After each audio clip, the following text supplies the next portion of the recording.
Ya, selamat pagi. Kita bertemu kembali hari ini dalam pelajaran kimia. Kita tetap bersyukur kepada Tuhan, sekalipun kita masih tetap menjalankan pembelajaran secara daring, tapi kita bersyukur untuk kesehatan yang Tuhan beri bagi kita. Ya, hari ini kita akan meneruskan materi kita sambil kita mengulang sebentar pengisian konfigurasi elektron.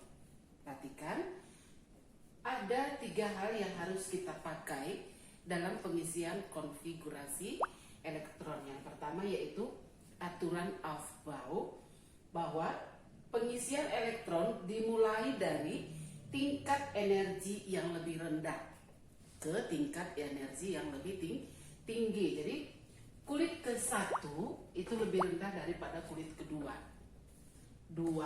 2S atau kulit kedua di subkulit S itu lebih rendah daripada kulit kedua di subkulit P.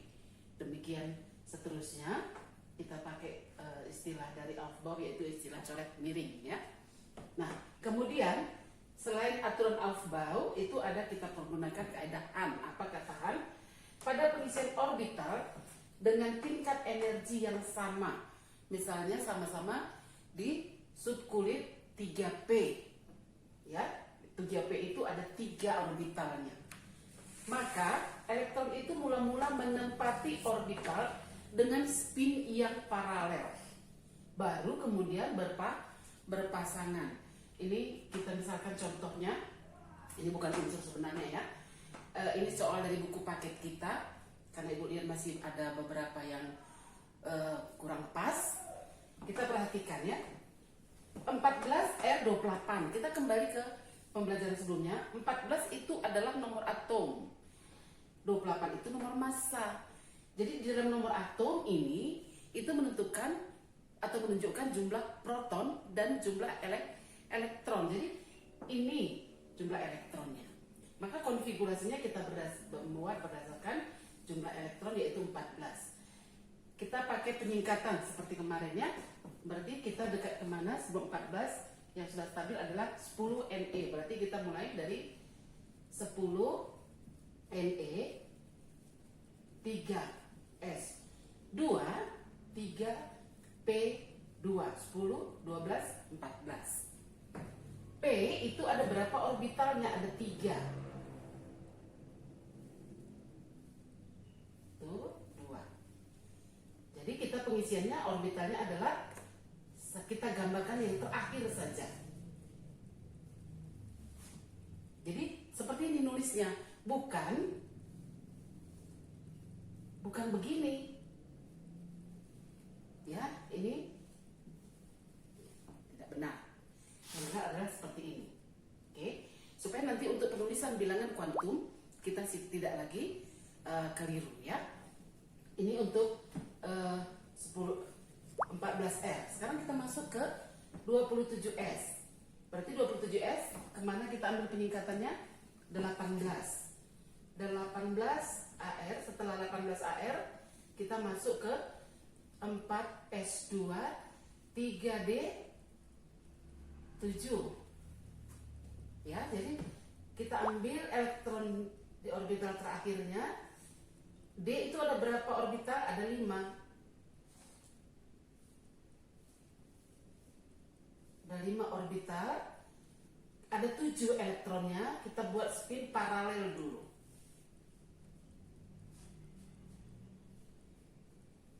Sudah berapa? 5, 7. Baru kita buat berpasangan, ya. Nah, kita buat berpasangan. Nah, inilah sekarang bentuknya. Jadi paralel dulu dia, baru berpasangan. Nah, aturan yang berikutnya adalah azas larangan Pauli. Apa kata Pauli? Tidak ada elektron yang memiliki nilai ke-4 bilangan kuantumnya sama. Kita coba kerjakan yang contoh pertama ini.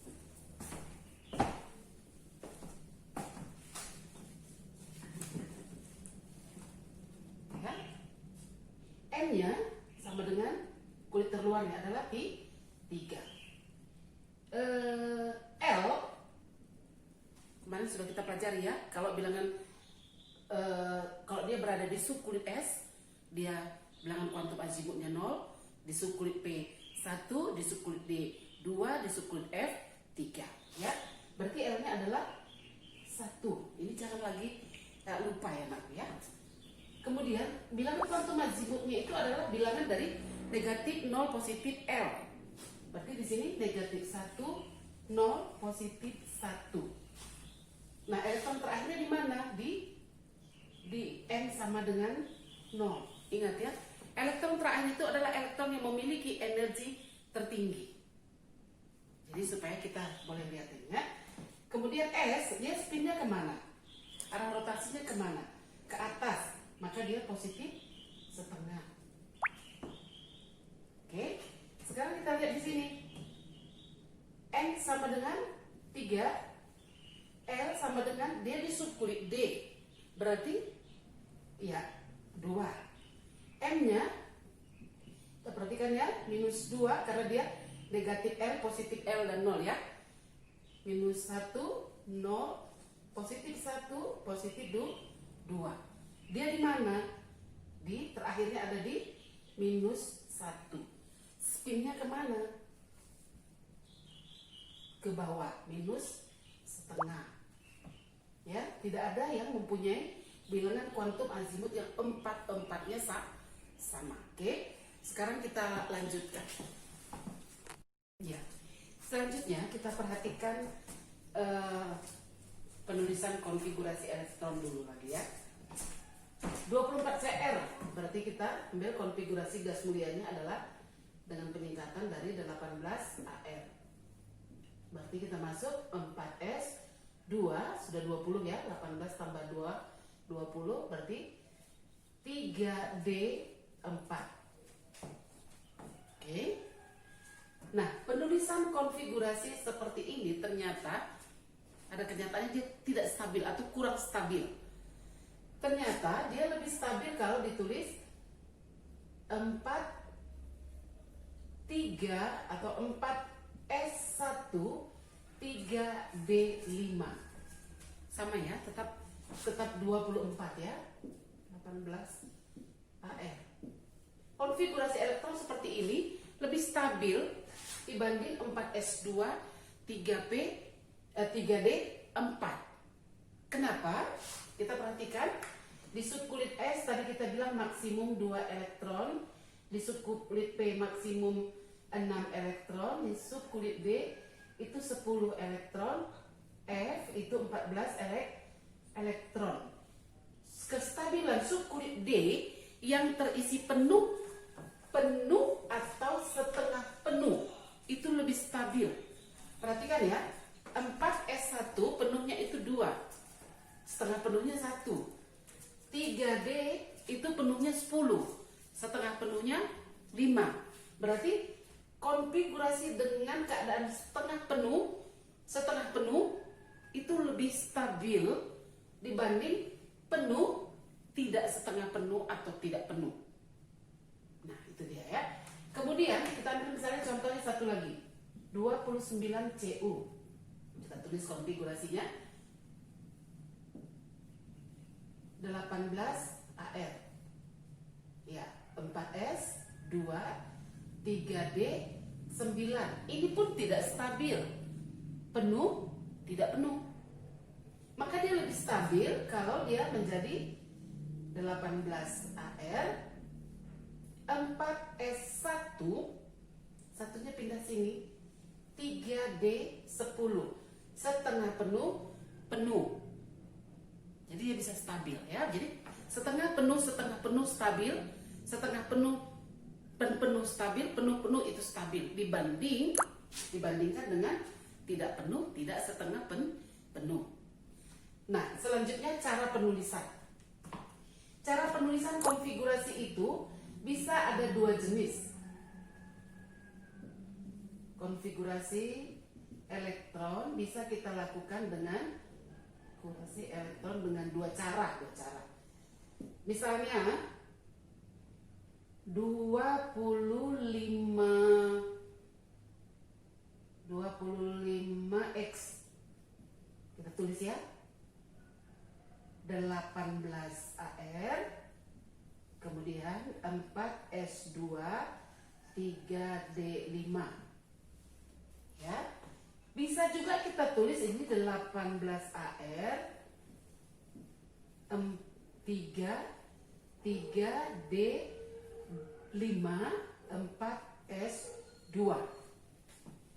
Kalau ini berdasarkan aturan Aufbau, berdasarkan tingkat energi. Nanti kita gunakan untuk menentukan bilangan kuantum. Karena bilangan kuantum itu ditentukan adalah biasanya energi dari elektron pada tingkat energi tertinggi atau terakhir. Jadi sekali lagi ya, energi dengan tingkat elektron dengan tingkat energi terakhir itu adalah yang elektron terakhir kalau dia nilainya tertinggi. Nah, sedangkan kita pakai 3D 4S itu berdasarkan urutan kulit. Misalnya kita buka dia begini, 18Ar-nya kita buka dulu ya. 1S2, 2S2, 2P6, 3S2, 3P6, kemudian 3D5, 4S2. Jadi dia berdasarkan urutan kulit. Ya, kulit ketiga. Sedangkan yang di atas ini berdasarkan tingkat energi. Ini nanti sekali lagi Bu katakan digunakan untuk menentukan bilangan kuantum. Sedangkan yang di sebelah bawah yang berdasarkan urutan kulit itu digunakan nanti untuk menentukan golongan dan periode atau letak unsur dalam sistem periodik. Itu nanti di bab ketiga kita bahas ya. Nah, selanjutnya kita masuk ke konfigurasi elektron ion. Kemarin kita sudah pelajari ada dua jenis ion, yaitu ion positif kita sebut dengan kation, ion negatif kita sebut dengan anion. Kation atau ion positif adalah atom yang sudah melepaskan elektronnya. Kita ambil contohnya misalnya 12 Mg. Konfigurasinya 1S2, 2S2, 2P6, 3S2. Itu Mg, 12 Mg ya. Kalau Mg 2 positif, berarti sudah lepaskan elektronnya 2. 1S2, 2S2, 2P6. Di kulit terakhir ini sudah dilepas. Jadi di sini elektronnya hanya tinggal 10. Di sini elektronnya 12. Oke. Kita ambil contoh misalnya satu lagi 26 Fe. Yuk, konfigurasinya pakai penyingkatan 18 Ar 3D6 4S2. Maka kalau ion atau kation Fe2 positif berarti apa? Sudah lepaskan 2 elektron, berarti dia menjadi 18 Ar 3D6. Di kulit terluarnya udah lepas. Ya, atau dia menjadi, atau dia ada ion satu lagi Fe3 positif, berarti 18 Ar dia menjadi 3D5 yang di 4S2 dan satu dari 3D6. Jadi di sini elektronnya menjadi 24, di F3 positif dia menjadi 23. Oke, itu untuk kation. Sudah paham ya nak? Oke, kita masuk ke anion. Anion atau ion negatif adalah atom yang sudah menerima elektron dari atom lain. Berarti elektronnya bertambah. Misalnya contoh 16S. Ya, 1S2, 2S2, 2P6, 3S2, 3P4. Ini elektronnya 16. S2 negatif berarti sudah menerima 2 elektron. Dia menjadi 1S2, 2S2, 2P6, 3S2, 3P, iya 6. Elektronnya menjadi 18.